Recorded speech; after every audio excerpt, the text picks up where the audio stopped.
depois do vídeo do Felca. Então, aqui a gente vai reagir ao conteúdo do Morgan BR, que fala do Batman Arkham Asylum, né? Que eu acho que assim, a saga Arkham, né? O Asylum, City, o Origins e o Knight, pra você que não sabe, tem o Origins, tá?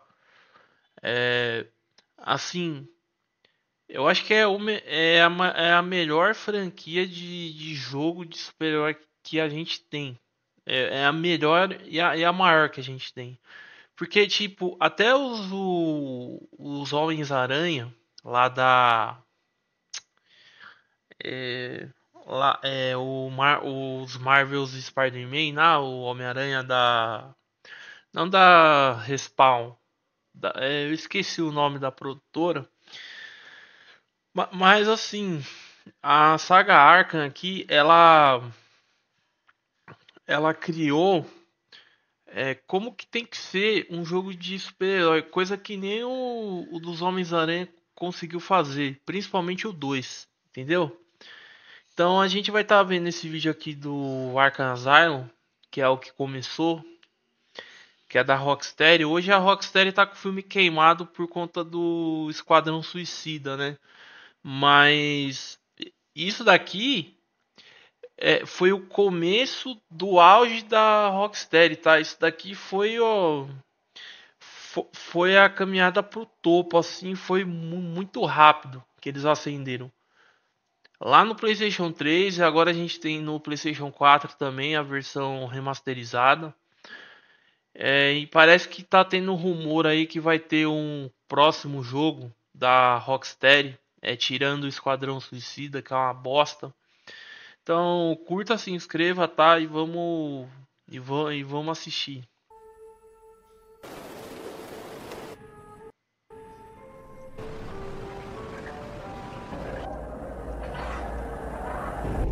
As always,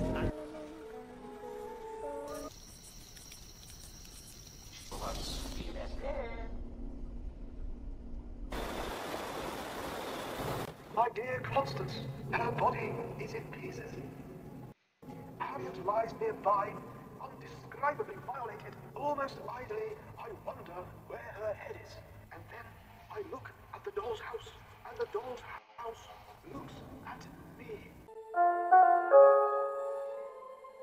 Após Arkham Asylum fechar pela tragédia que aconteceu com Amadeus Arkham, Quincy Sharp, um homem que vem de uma das linhagens mais poderosas e tradicionais de Gotham. Sharp tinha como objetivo continuar a carreira militar, que era o seu sonho, e de sua família, mas falhou miseravelmente nesse propósito. No entanto, ele viu que só conseguiria ter de novo o brio e o prestígio de sua família, ingressando em algo tão relevante na cidade que era a política. Após uma rápida ascensão política, anos depois, uma mulher muito enigmática chamada Shiva o abordou e disse que falava em nome de um homem muito poderoso. E a proposta que ela tinha para Sharp era muito simples: reabrir o Arkham Asylum. I am simply saying that my master shares your hatred of criminals. Essa daí é a. Se eu não me engano, essa daí é a irmã da Talia al Ghul.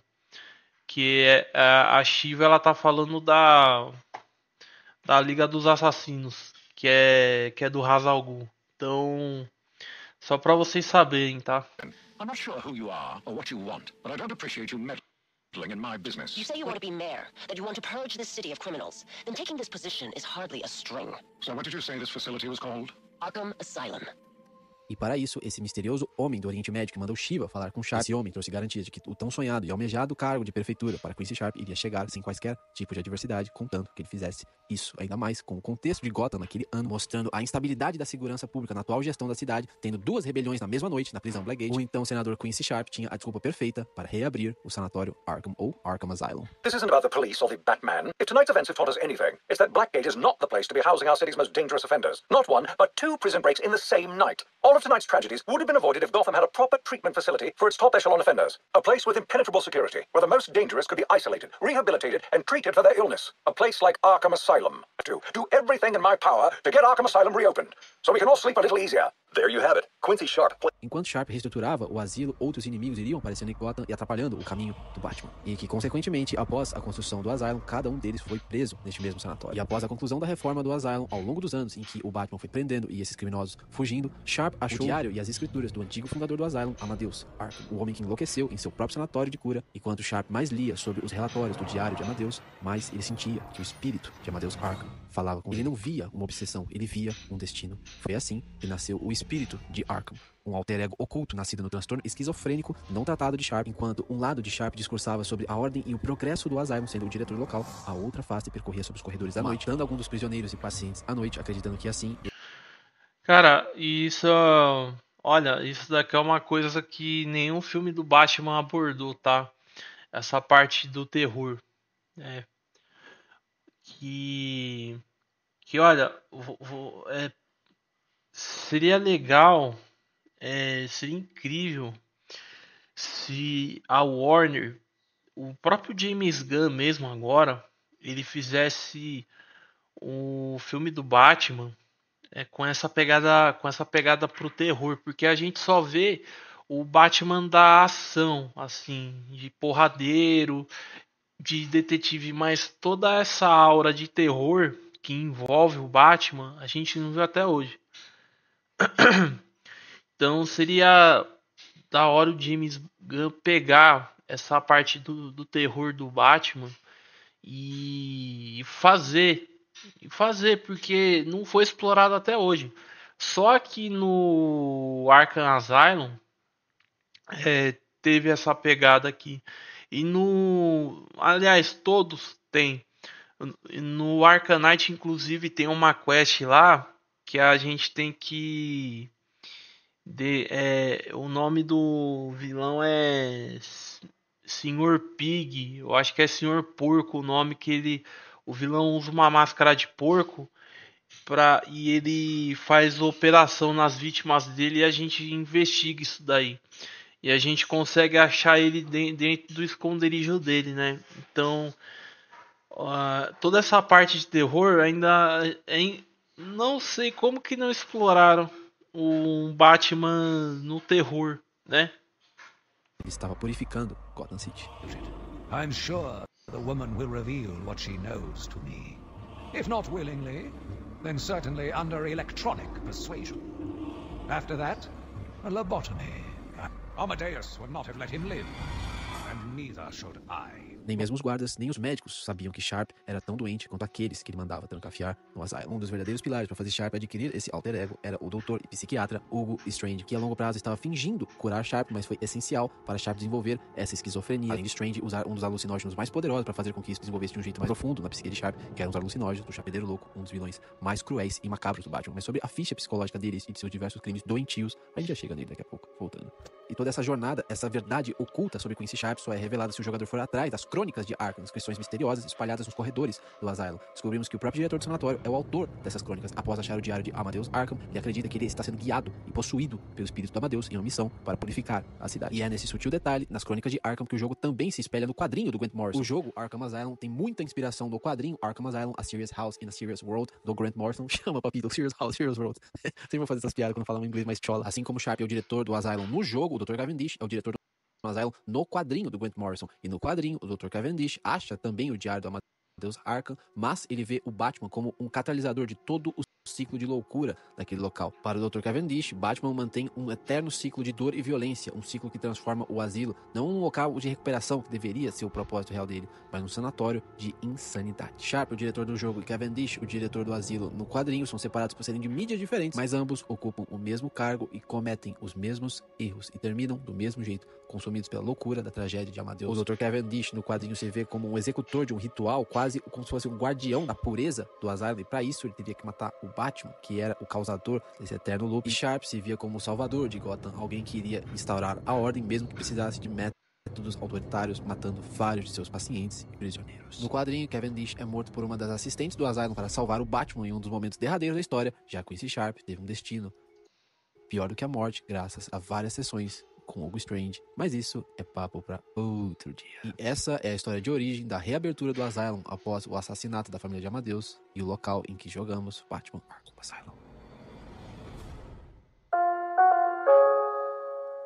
A solidão acompanhada pela sensação de estar sendo observado é algo profundamente desconcertante no Arkham Asylum. Mesmo quando não há ninguém por perto, sentimos como se olhos invisíveis nos seguissem a cada passo. Esse sentimento leva à ansiedade e alimenta uma paranoia em nós jogadores, algo que é constante na HQ, mas que o jogo infelizmente acaba deixando de lado. Constante num ponto não forte, o Batman em determinado momento da HQ se automutila. E o Batman também, ele... Na história dele, na história do Batman, os bandidos ali de Gotham, o Batman é como se fosse um mito, porque nem todo mundo via o Batman, todo mundo só via relatos do Batman, e o Batman era como se fosse um mito, um bicho-papão, entendeu? Para saber se ele está sonhando ou se ele ainda está acordado, e ele faz isso para ter consciência de que está acordado, que precisa continuar sua jornada para deter o Coringa. Mas o jogo consegue captar muito bem um cenário opressivo, sombrio, onde a linha entre a sanidade e a loucura parece ser tênue aos meros mortais naquele local. Mas o mais assustador em Arkham Asylum não é apenas sua estrutura de isolamento, e sim os presos que vivem ali, desde os criminosos mais comuns até os completamente desajustados e psicopatas. Começando por um leve grau de loucura até o mais elevado, Sofia e Alberto Falcone. Diferentes do pai, Alberto Falcone principalmente é visto como alguém fraco, sem mesmo o respeito ou influência de ninguém do império criminoso da família Falcone. Nos registros e gravações das consultas dele, Alberto, com a doutora Quinzel, a futura Arlequina, e com o Professor Strange, fica implícito que Alberto não é levado a sério por ninguém, nem pelos associados do próprio pai, sendo considerado alguém mais intelectual do que violento. Alberto demonstra um desejo profundo de ter uma aprovação paterna, mesmo que seja constantemente negligenciado e humilhado por Carmine, que é seu pai. Ele tem vários transtornos de É o que foi abordado na série, né, do Pinguim. personalidade paranoide, com alguns traços obsessivos. Nas gravações, Alberto parece convencido de que todos em sua volta te subestimam pela inteligência que ele tem. E nos quadrinhos, essa paranoia velada fez com que ele se tornasse um dos maiores assassinos em série de Gotham City, fazendo com que ele tenha transtorno de personalidade paranoide e potencial transtorno esquizoide, nossa, que nome complexo. Mas enfim, vale até lembrar, eu não sou médico, não Esquizofrenia. sou de baixo, Esquizofrenia. Irmão, você não vai aprender a fazer seu TCC de psicologia assistindo vídeo de Arkham Asylum no YouTube, pai. Só sou humano falando de Batman e falando da psicologia desses personagens. Ele é um entusiasta da parada. Enfim, voltando. Já a irmã de Alberto, a belíssima Sofia Falcone, não tem muitos registros da existência dela no Arkhamverso, apenas algumas pequenas referências, mas pegando a melhor e mais recente versão da personagem, que é da série do Pinguim de Matt Reeves. Sofia já era o braço direito de Carmine, ajudava muito nos bastidores da família, mas em um determinado dia ela presenciou algo que não devia que seu pai fez, e para descredibilizá-la e fazer com que não houvesse nenhuma prova contra ele fez a própria filha ser internada no Arkham Asylum por inúmeros transtornos de estresse pós-traumático, além de uma psicose induzida com diversos delírios, alucinações e desorientações e perda de contato com a realidade devido à tortura que era o suporte. Assistam essa série, viu? Essa série é engraçado, né? A DC consegue fazer as melhores séries de vilão, inclusive. Os melhores filmes de herói, você gostando ou não, o melhor filme de herói, de adaptação de herói que a gente tem é o Cavaleiro das Trevas, porque eles conseguiram, o Nolan conseguiu fazer a melhor versão do Batman de todas, assim. E, cara, o MCU, o da Marvel, a gente tem Guerra Infinita, a gente tem Soldado Invernal, mas eles não chegam nesse nível de produção que é a série do Pinguim, tá? Então, eles não, o MCU não consegue construir uma história, não conseguiu construir uma história tão simples, mais densa quanto a trilogia do Nolan, entendeu?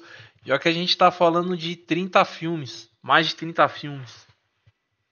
Posto tratamento do sanatório, além de ter desenvolvido um possível transtorno de personalidade borderline, já que desenvolveu uma enorme instabilidade emocional, explosões de raiva e sentimentos profundos de abandono e rejeição. E obviamente a conflituosa relação com Carmine, seu pai, pode sugerir esse tipo de traço de borderline. E eu quis falar agora da Sofia e do Alberto pra mim que fazer esse jump pros mais loucões, porque um personagem que eu ia falar não existe no Arkhamverso, que é o Dr. Destino, que tá no quadrinho. E eu também queria uma boa desculpa pra colocar Christian Milioti em algum vídeo meu, porque quem não viu o Pinguim não ficou apaixonado nessa mulher tá fazendo coisa muito errada na vida. Mas se tem alguma coisa que me faz coçar a cabeça no azar e me dá ainda mais medo, é o quê? É a falta do seu like, me dá um like aí, se inscreve, porque assim é a melhor métrica pra eu saber se você quer ver mais conteúdo de Batman, então se inscreve, dá um like, é a melhor métrica pra eu saber isso, e voltemos ao vídeo, Manóbrega.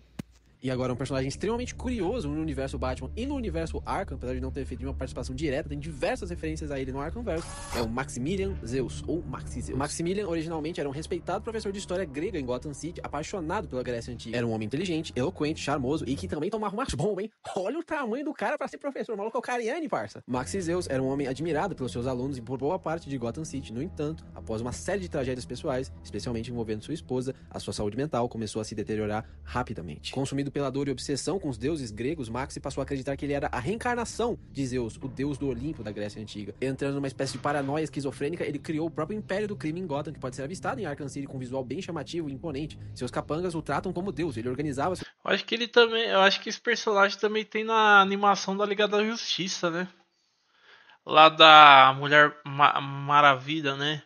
Os esquemas criminosos, uma estética inspirada nas polis da Grécia Antiga. Seus crimes vão desde sequestros a roubo de armas, tráfico e etc, com várias metáforas mitológicas e trajes teatrais, sempre voltada a essa ideia de teatralidade e ilusão da Grécia Antiga. Apesar de não ter poderes, Maxi Zeus é extremamente inteligente e estratégico, sua rede criminosa é bem organizada. Geralmente Maxi Zeus é mais retratado como vilão trágico e cômico e psicótico do que puramente maligno. No Arkhamverse, seus principais crimes são sequestro e lavagem cerebral, homicídios através de rituais e etc. Maxi Zeus tem transtorno delirante do tipo grandioso, já que ele acredita ser a reencarnação de Zeus, psicose crônica, já que ele perdeu completamente o contato com a realidade, apresentando comportamentos bizarros e simbólicos, como tratar fezes como um objeto sagrado, e não é meme, eu já vou chegar nisso. Enfim, voltando. O luto patológico com psicose reativa, já que depois da morte de sua esposa, ele desencadeou uma ruptura de realidade com o início desses delírios. E no jogo Arkham Asylum, a gente acha a cela dele que tem diversas referências à Grécia Antiga e outras culturas da antiguidade. E na HQ, Arkham Asylum do Grant Morrison, Zeus joga suas fezes no Batman, acreditando que o excremento é algo divino, porque veio dentro dele, já que ele trata o seu corpo como sagrado. Sim, o cara jogou um toletão de merda no Batman nessa HQ. E essa cena simboliza o nível de degradação mental dos internos do Arkham Asylum. A gente vê o quão profundamente é distorcida a mente deles e a percepção louca de realidade. E agora, subindo um pouco mais no grau de loucura ou maldade, Roman, Sionis ou o Máscara Negra. Sionis herdou sua fortuna de seus pais após assassiná-los, incendiando a sua mansão com eles dentro. E assim, herdando o império da família. No futuro próximo, a empresa de Sionis foi quase levada à falência. No entanto, Bruce Wayne comprou parte das ações da Sionis Enterprises. Posteriormente, Sionis conseguiu se reerguer e usou as empresas de sua família como fachada para fazer outros negócios ilegais. E assim, ele acabou desenvolvendo uma fixação por máscara, já que precisava de uma persona para comandar esse império do crime. E foi aí que ele esculpiu uma máscara preta com a madeira do caixão de seus pais e assim se tornou o Máscara Negra, comandando um império em sua cobertura Lacey Towers, que vemos em Arkham Origins. Sionis é um homem completamente psicótico e perturbado com diversos transtornos como personalidade antissocial, já que Roman não sente nenhuma empatia por ninguém. Seus crimes são frios, calculados, brutais. Ele tortura pessoas por prazer, como a gente consegue ver até no Arkham Origins. Transtorno obsessivo compulsivo, o toque, já que ele tem uma obsessão muito grande de manter a sua reputação intacta e ser muito metódico em seus atos. Transtorno de identidade dissociativa, já que tem algumas histórias que ele funde a máscara no próprio rosto, querendo esconder quem é o Roman e sendo apenas o Máscara Negra, um homem brutal, metódico e torturador. E além de um narcisismo extremo, já que Roman acredita ser superior e digno de respeito absoluto. Quando ele é enganado em Arkham Origins, ele não tolera ser diminuído pela pessoa que o enganou. E seu desejo de poder vai além... Olha, esse jogo é foda, hein? Eu vou estar até colocando no final desse vídeo aqui o trailer do Arkham Origins, que tem a luta do Batman com o Exterminador, para vocês verem o nível que era os jogos de antigamente, que hoje os games de PlayStation 5 dessa geração atual não conseguem fazer. Eu vou deixar no final desse vídeo aqui para vocês assistirem, tá? Além do lucro, ele quer ser temido, venerado, reverenciado. Na HQ do Morrison, ele tem uma brevíssima participação, vendo Psicose ali com a galera que tava vendo lá na sala de coisa do Arkham. E na franquia Arkham, ele aparece em Arkham Origins, onde ele deveria ter sido protagonista, né? Em Arkham Asylum, com algumas suspeitas de conexão com algum dos médicos de lá. Em Arkham City, brevemente no início do jogo. Em Arkham Knight, no DLC do Capuz Vermelho. E agora, um personagem menos cruel que o Máscara Negra, mas muito mais complexo em sua psique, Harvey Dent, o Duas Caras. Como vemos em Arkham Shadow, o promotor público Harvey Dent, no terceiro ano de carreira do Batman, ele, Batman e Gordon prendem a família Falcone e Harvey está deslanchando em sua carreira como promotor. A infância de Harvey foi extremamente complicada, ele cresceu sem a mãe, o pai era um alcoólatra que o batia frequentemente, e após o pai perder a guarda dele, Harvey foi levado a um abrigo social e criado pela médica humanitária Leslie Tompkins, que criou não só ele, mas também Bruce Wayne. Por causa dessa infância complicada com o pai que o batia constantemente, Harvey pegou vários dos trejeitos abusivos que o pai teve e levou isso posteriormente para sua vida de crime. Sorry, kid. You can't do this all alone. Well, you think you can just walk out of here? out of this life I made for you?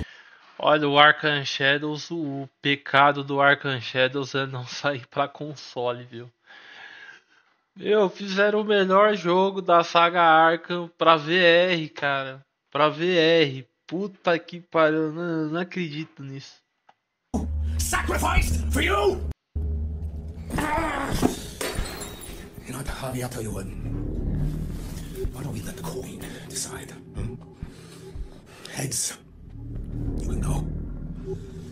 Tails, you are gonna get the beating of your life.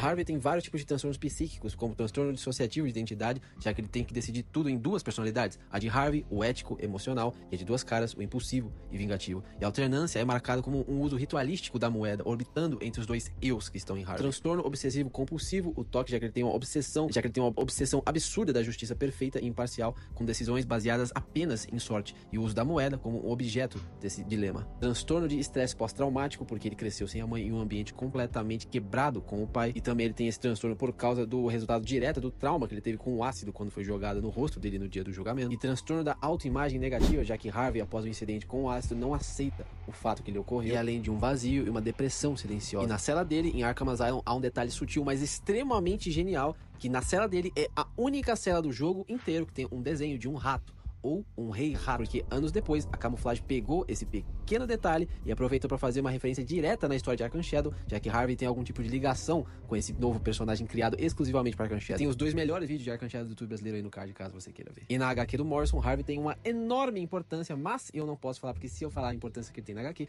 é um spoiler absurdo e estraga a sua experiência com a história. E agora um dos vilões mais curiosos e interessantes do Batman, Basil Karlo, o Cara de Barro. Originalmente, Basil Karlo era o próximo filme do James Gunn, né? Olha, eu acho que desse Cara de Barro que a gente vai ter o Batman do James Gunn. Eu acho que o Batman vai ter uma aparição ali, alguma coisa vai ter do Batman nesse Cara de Barro aí.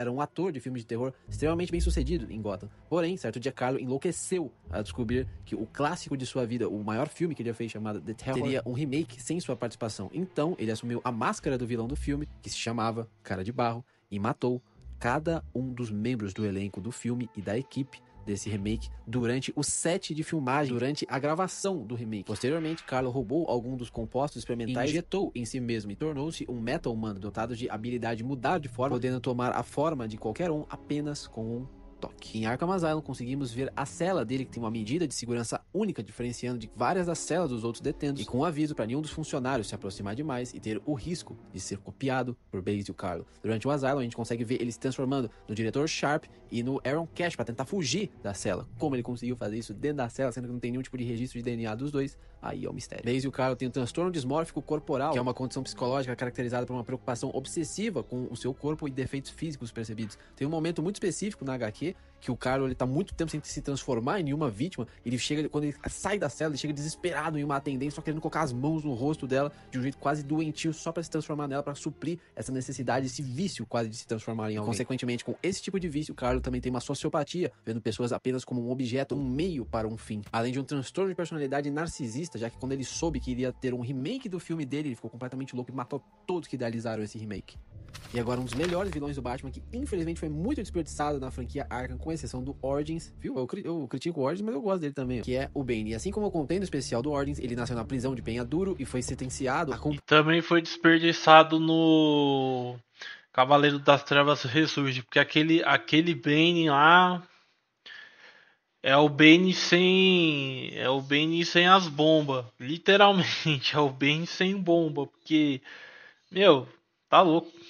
Cumprir os crimes do pai quase que eternamente após sua mãe ser assassinada lá. Essa raiva como impulso pra fugir, fugiu da prisão e foi a Gotham. A história é bem mais complexa que isso, mas eu falei no especial. E nesse interim, ele acabou ficando viciado em um composto chamado veneno, que o deixava completamente gigantesco, com quase 2,5 metros de altura e absurdamente forte. Bane tem transtorno obsessivo compulsivo, o toque, já que ele tem uma obsessão pela perfeição física, transtorno de personalidade narcisista, já que ele acredita ser superior mentalmente e fisicamente a todos, inclusive o próprio Batman. Ele tem transtorno de estresse pós-traumático por ter vivido na prisão de Penhaduro, e esses traumas desumanizaram ele desde a infância. E com isso, ele adquiriu uma desconfiança extrema e uma hipervigilância e agressividade súbita diante de ameaças à sua autoridade e liberdade. Além de uma possível alexitimia, já que ele tem uma enorme dificuldade de expressar suas emoções, já que para sobreviver na prisão de Pinhadouro, emoções era uma fraqueza e um meio dele apenas morrer naquele inferno. E obviamente, posteriormente, ele adquiriu uma demência orgânica induzida por substâncias, já que depois que ele usa o TN1 em Arkham Origins, ele fica esse completo mamaco retardado que a gente vê no Arkham Asylum e no Arkham City, perdendo o brilho de sua personalidade, que era essa inteligência e estratégia que vemos no Origins. E agora, pra mim, o que é um dos vilões mais macabros do Batman, porque como eu disse com o Zez na primeira análise que eu fiz na parte 1 desse vídeo, nada assusta mais do que a realidade e o quão sádico pode ser a mente humana. It's simple. Are you not going to drink your tea? It's special tea. My special tea. My special tea. Go to hell, Jervis. Jervis Tet, o Chapeleiro Louco. Tet é um dos vilões mais psicopatas e cruéis que existem no universo Batman. Em algumas histórias, como é o caso de Arkham Asylum do Grant Morrison, o quadrinho, crimes hediondos que aviltam contra a dignidade humana, fazendo que muitas dessas histórias sejam com uma censura mais alta possível. Originalmente, Tet era um cientista extremamente bem sucedido de Gotham, que tinha uma tese que ele acreditava que não existia livre-arbítrio e que a mente humana poderia ser controlada pelo uso de substâncias químicas e alguns alucinógenos. Graças Tem a DLC do Chapeleiro Louco no Arcanite, que a gente enfrenta ele. um isolamento extremo e vários transtornos psíquicos não tratados, Jarvis acabou criando uma obsessão pela história de Alice no País das Maravilhas e começou a acreditar que ele era o Chapeleiro. É assim, na pegada terror, de fato é o Chapeleiro Louco, mas assim, o mais insano mesmo, o mais sanguinário, o mais insano é o Coringa, né? O Chapeleiro Louco é muito mais pra uma pegada de terror, entendeu? Chapeleiro Louco daquela história. Ele começou a desenvolver uma tecnologia para ter o controle mental das pessoas e finalmente achar a sua Alice. E assim ele começou a sequestrar crianças, homens, mulheres de todas as idades, achando que todos eles eram possíveis de ser a sua Alice. E quando ele descobria que a vítima não era Alice, ele as assassinava. E ele mantinha esse modus operandi em Gotham, no bairro de Borough, mas em Arkham Origins, na véspera de Natal, Batman consegue salvar uma dessas várias vítimas de Tet em busca de sua Alice. Jarvis tem inúmeros transtornos psíquicos extremamente sérios e alguns repugnantes, mas vamos por partes. Ele tem transtorno delirante persistente, erotomaníaco e persecutório. Rapaz, eu agradeço meus amigos psicólogos que me ajudaram a escrever o roteiro desse vídeo. Transtorno delirante persistente, já que ele tem crenças fixas e inabaláveis, sem base na realidade, achando que ele é o chapeleiro da história de Alice. E esse subtipo erotomaníaco é quando a pessoa acredita que geralmente alguém acima ou com status inalcançável está apaixonada por ele. No caso, as suas vítimas, as suas Alices. E o subtipo persecutório é porque ele acha que o Batman, a sociedade, que estão errados em persegui-lo, já que ele não está fazendo nada de errado na mente doentia dele. Transtorno obsessivo compulsivo, o toque, já que ele tem essas compulsões bizarras e milimétricas fazendo... É tipo o Nando Moura, né? Tá todo mundo errado. Só ele que tá certo. encenando tudo para ficar mais parecido possível com a história da Alice, psicopatia com alto funcionamento e transtorno de personalidade antissocial com cálculo, já que ele planeja tudo de um jeito frio e tortura as pessoas para descobrir qual seria a fórmula ideal para conseguir controlar as pessoas. Além de transtorno parafílico envolvendo todo o tipo de doença que a mente humana é capaz de projetar, envolvendo cenários e fantasias carnais, envolvendo um não consentimento, objetos inapropriados, pessoas que não estão vivas, e nessa HQ em específica do Grant Morrison é confirmado essa fixação dele na Alice tem todo esse contexto de Pedro e o Chapeleiro Louco junto de Martin Mad Dog Hawkins. Pra mim são os dois vilões mais macabros e cruéis do Batman, se você quer descobrir. Olha, o Grant Morrison e o Frank Miller, olha só, numa outra encarnação, viu? Porque, meu Deus do céu, esses aí é o ápice de história de quadrinho.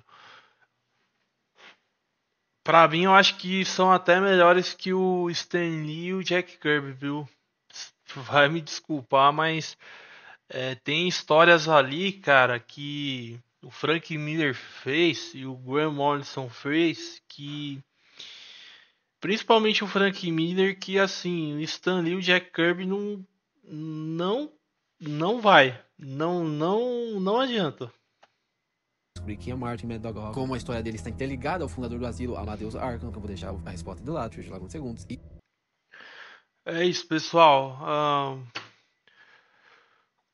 O que vocês acharam desse react aqui? Curtam lá, ó. É o Morgan BR.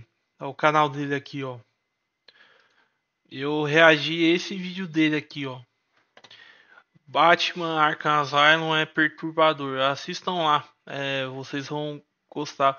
Só um vídeo de game, assim, pra gente sair um pouco de Nando Moura, de Felca e esse tipo de coisa, tá? Curtam e se inscrevam, tá? É isso daí.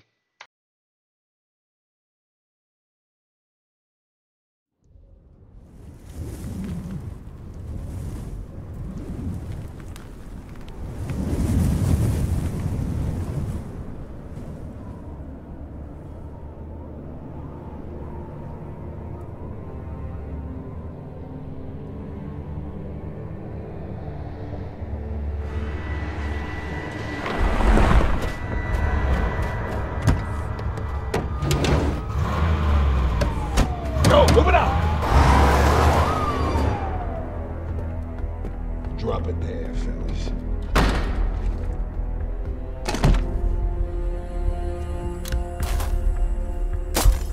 Oh, come on. Frank, check the breaker.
Looks like you got my invitation. Just you and me. Come on!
Not so fast, Deathstroke. He's my kill.